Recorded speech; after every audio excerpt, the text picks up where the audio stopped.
काफ़ी सारे बिगनर एक गलती करते हैं, और वह यह है कि उसने ट्रेडिंग में जितने भी चैप्टर सीखे उन सभी को वह रैंडम यूज़ करते हैं। मतलब कभी कभार वह सपोर्ट रेसिस्टेंस का यूज़ कर लेते हैं, कभी कभी सप्लाई एंड डिमांड जोन का यूज़ कर लेते हैं, कभी कभी इंडिकेटर के बेस पर ट्रेड ले लेते हैं, कभी कभार मूविंग एवरेज का यूज़ कर लेते हैं। इस तरह से आपको काम नहीं करना चाहिए।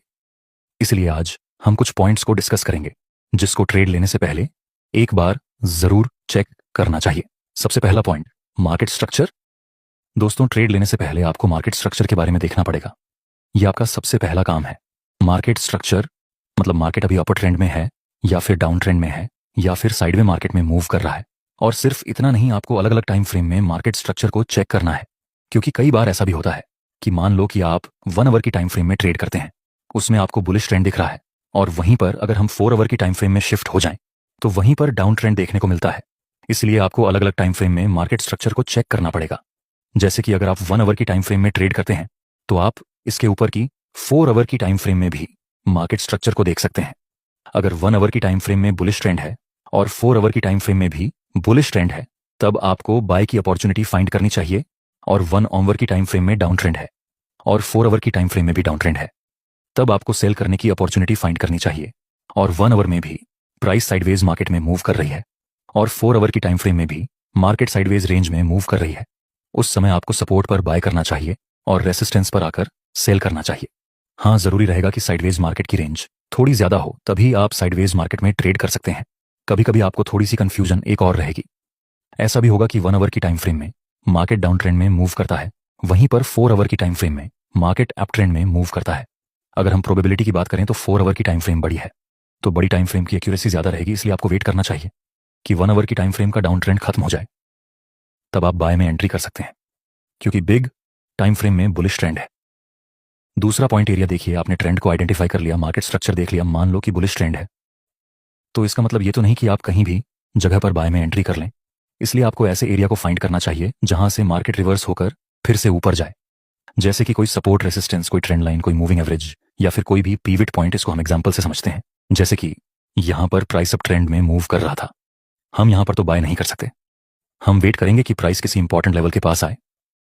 नेक्स्ट प्राइस थोड़ा सा नीचे गिरता है और यह रेजिस्टेंस अब सपोर्ट का काम करेगा, वहां पर प्राइस आता है और इसी जगह पर एक ट्रेंड लाइन भी है जो कि सपोर्ट का काम करेगी। लेकिन सिर्फ इतना काफी नहीं है, ऐसा भी तो हो सकता है कि यह सपोर्ट नीचे की तरफ ब्रेक हो जाए और यह ट्रेंड लाइन भी नीचे की तरफ ब्रेक हो जाए और यह अप ट्रेंड रिवर्स हो जाए डाउन ट्रेंड में।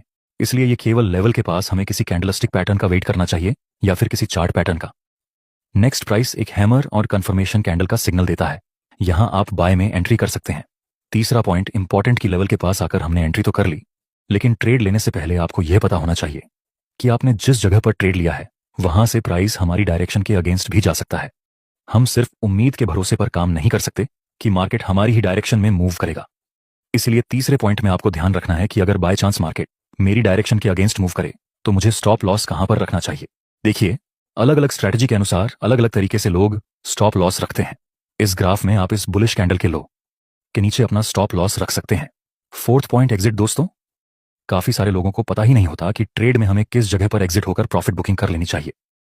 एग्जिट करने के लिए अलग अलग पॉइंट्स आपको ध्यान रखने चाहिए, जैसे कि अगर आपने किसी साइडवे रेंज में ट्रेड किया है तो रेजिस्टेंस के आसपास आप अपना प्रॉफिट टारगेट लेकर निकल सकते हैं।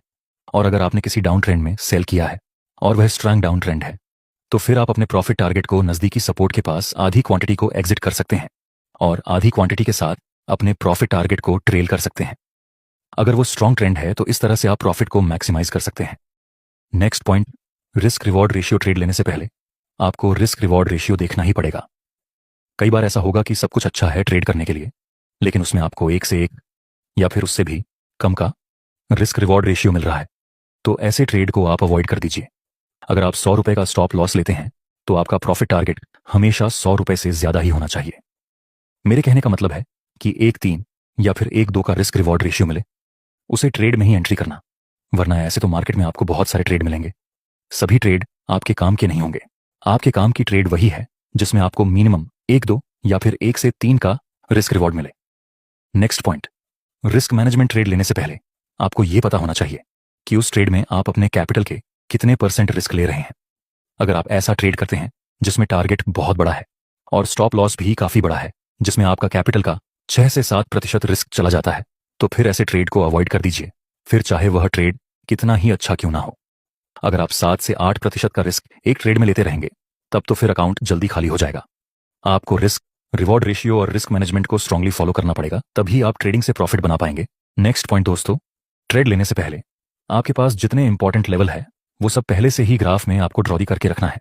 ऐसा नहीं होना चाहिए कि आपने ट्रेड के लिया फिर पता चले कि ओह नो, नीचे तो सपोर्ट लेवल है। एनालिसिस आपको ट्रेड लेने से पहले करना है, न कि ट्रेड लेने के बाद।